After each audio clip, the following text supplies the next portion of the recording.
Good morning, students. Today we are going to deal the topic that is known as what retailing strategy. Okay, and in this retailing strategy, we have to study a very important thing, that what are those strategies, what are those planning, advanced planning which is being done or which is being played by the retailers on the basis of which they want to achieve or acquire their customers. Okay, this is also a very important factor, or we can say that this is also a very important tool which each and every retailer should know, which each and every manager should know, that what kind of strategies which they have to play, or what kind of a strategy which they have to know, on the basis of which they are going to crack, they are going to attract, they are going to make their customers loyal. Okay, so in this class we are going to learn about the retail strategies. Okay,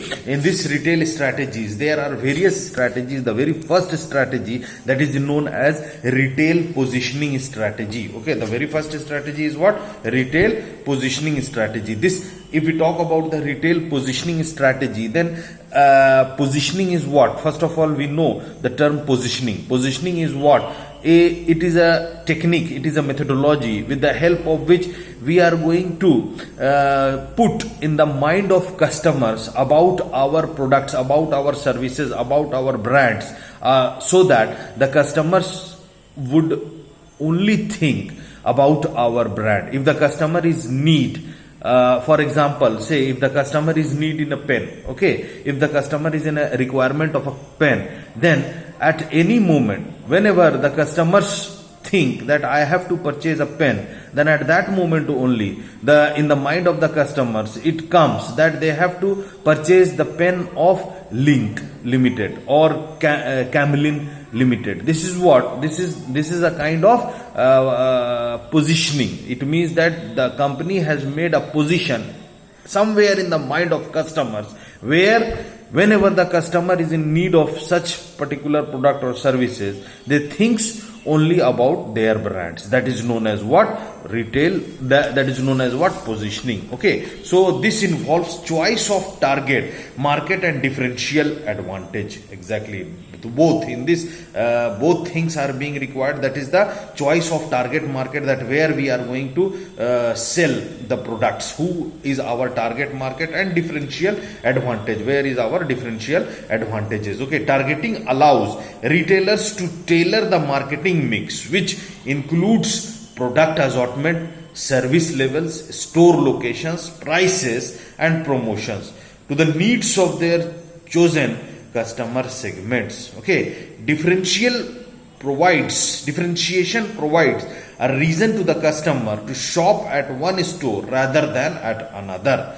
The customer should have distinct expectations from the store when he walks into it, which should be different from the expectations that he has when he walks into another store. Retail positioning comes from novelty in the processes of shopping offered to the customers and novelty in the product assortment, or both. Okay, so this is what, if we talk about this, then retail positioning. If we talk about the retail positioning, then in the retail positioning we come to know that it starts from two different things, that is targeting and differentiation. Targeting means what? Where we are going to get the customers, who are our targets. Okay, and we have to take the target markets, as well as that is known as where we are going to sell the products, whom we are going to sell the products, where is our market, where is our locations. All those comes under the target markets. As well as differentiation means what? To make ourselves different, to distinct ourselves from the other brand, so that whenever there is a need of the product, the customer will think only about our brand. That is known as what? Distinction or differentiation. Okay, the next strategy is what? Location of the retail store. And this is also a very important strategy, that is known as what? Location of the retail stores. For some products like groceries, consumers do not like to go to a far away store. Therefore, store location has great influence on sales performance of such products. A retailer has to decide whether it will be standalone store in a city, or will it open stores to cover a designated area like a city, state, or country. A retailer may decide to open one store in each city. The retailer has to buy from distributors to replenish its stocks, or it decides to open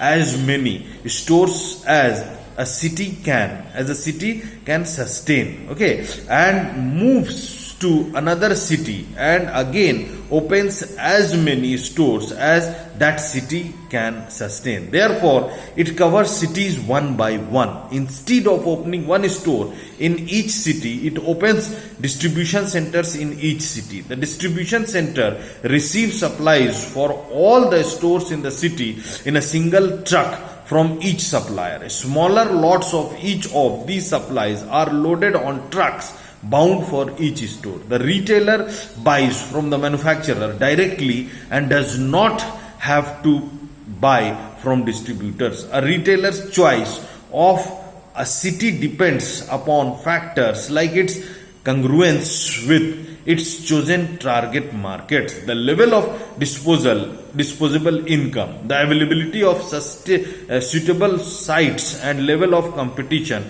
A retailer's choice of a particular site in a city depends on level of existing traffic passing the site, parking facilities, presence of competitors, and possible opportunities to form new retailing centers with other outlets. When two or more non-competing retailers agree to site outlet together, the retailing center can draw more customers than what each individual store would have been able to do. Okay, so this is what location of the retail store, a very important factor that the retailer should have to decide at what location they have to settle, they have to establish their retail store so that the communication would be better. And it also depends upon the nature of the business they are doing, the nature of the product which they are selling, that what kind of nature of products they are selling. Accordingly, they select the locations of their retail outlets. That is the second strategy, that is location of the retail store. The third strategy is what?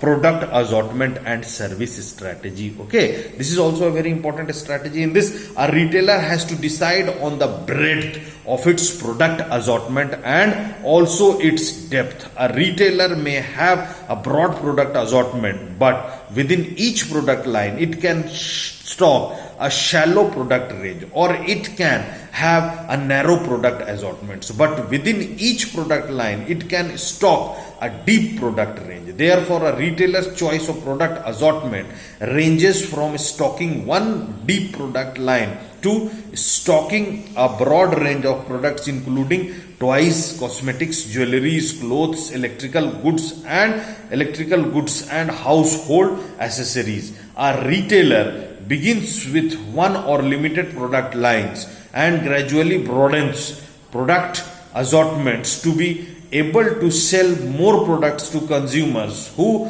comes to its stores. Exactly, this is what a very important thing that you are going to assort. A retailer should have to assort all the product lines, the breadth should be there so that the customers can find a wide variety of products. Okay, and they have to keep in deep variety of products, similar products which is having the deep variety of products. That is known as what? Product assortments and services. This is a very important strategy that the retailer should have to keep in mind. Retailers need to consider the nature and degree of customer service. Degree of service can vary from customers being expected to search for its items to elaborate displays and suggestions from sales personnel. Okay, retail outlets for expensive items like cars provide elaborate services in the forms of product displays, test drives and arrangement of loans, whereas in a discount store customers would have to select their items sometimes from heaps of merchandise. Exactly, service strategy. Here we are going to look upon various factors where the services, we are going to look upon the services, and the retailer should have to provide sound services with respect to products. Like for example, if suppose any of the retailers who are selling cars, okay, then at that time the car seller, the showroom of a car should have to provide services to their customers. Like say they have to go for test drives, they have to provide the test drives to the customers. They have to provide loans, so that arrangement of loans would be available at their stores only. They don't have to move to the banks for that purpose, and banking officials sit there only. So these are the different kinds of services which should be offered to them, and the customers feel free to talk to the products, and they can get most of the services at a specified area only. Okay, and the fourth important strategy, that is price strategy. Okay, this strategy is also a very important strategy, that is price strategy. A retailer may choose to compete purely on price, but price can be a differential advantage only when a retailer has immense buying power and has been able to control cost. Okay, this is a very important gist here. This is a very important methodology, that the retailers would only do have advantage over the price when they have immense buying power and has been able to control cost. Okay, a retailer may favor different everyday low prices rather than high prices supplemented by price discounts. This is a very important gist here. Such a retailer is patronized by customers who prefer predictable low prices rather than occasional price discounts. A retailer may sell no frill products, which are basic commodities such as bread and soft drinks that are sold in rudimentary packaging at low prices. It appeals to the price conscious shopper who wants standard products at low prices. Okay, some retail items may be priced very competitively to generate more demand for other items. Such products may often be sold below cost and are called loss leaders. The idea is that the customer get attracted to the low price of the loss leader and walk in the store to buy the item, but may end up buying many more items. The items chosen for inclusion should be widely known and bought on frequent basis. Okay, so this is what the fourth strategy, that is a very important strategy, that is known as what? Price strategy. The fifth strategy is known as what? Promotion strategy. Retail promotion include advertising, public relations, publicity, and sales promotion. Okay, so the goal is to position the store in company's minds. What is that? Goal is what? To position the company's position in the company's customer's mind. Retailers design ads, stage special events, and develop promotions aimed at their markets. A store's opening is a carefully orchestrated blend of advertising, merchandising, goodwill, and glitter. All the elements of an opening, press coverage, special events, media advertisings, and store displays are carefully planned. Retail advertising is carried out at the local level, although retail chains can advertise nationally. Local advertising by retailers provides specific information about their stores, such as location, merchandise, hours, prices, and special sales. In contrast, national retail advertising generally focuses on image. A popular retail advertising practice is cooperative advertising. Under cooperative advertising, manufacturers pay retailers to feature their products in store mailers, or the manufacturers develop a TV or print ad campaign and includes the name of the retailers carrying the product at the end. This is what the promotion. Okay, and the sixth very important strategy, that is known as what? Store atmosphere strategy. Okay, the store atmosphere is created by the design, color and layout of a store. A retailer works on both exterior and interior designs to create an appropriate store atmosphere. The store atmosphere should prompt target customers to visit the store and stimulate them to buy once they are in the store. External designs include architectural design, signs, window display and use of color that create identity for a retailer. The image which is projected should be consonant with the ethos of the store. For instance, a kid's store is usually bright, vibrant and colorful to attract the child and make him want to buy things in the store. Such a store should generally have lots of space for the child to move around and explore his world. Even the salespeople should match the child's treatment. They should be playful. Interior designs like store lighting, fixtures and fittings as well as layout affect store atmosphere. Okay, if a store has narrow aisle, it appears congested and unclean. The customers may not like to spend too much time in such an environment. This is what done. A poorly lit store is uninviting.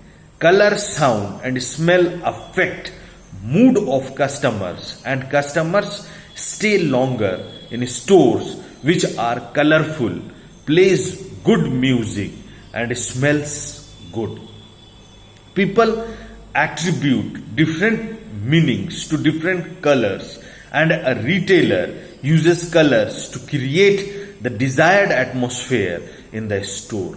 Music can be used to create a relaxed atmosphere and make the customers linger on in the store. So these are the different things which is being done for the retail strategies. Store atmosphere, at last, this is a very important strategy that is known as what? Store atmosphere. That whenever the customers enter the store, then they can find that how the customers feel, how the customers look upon the lightings, how the customer look upon the colors, how the customer look upon the smell, the sound, all those things which should be found in the store, inside the store.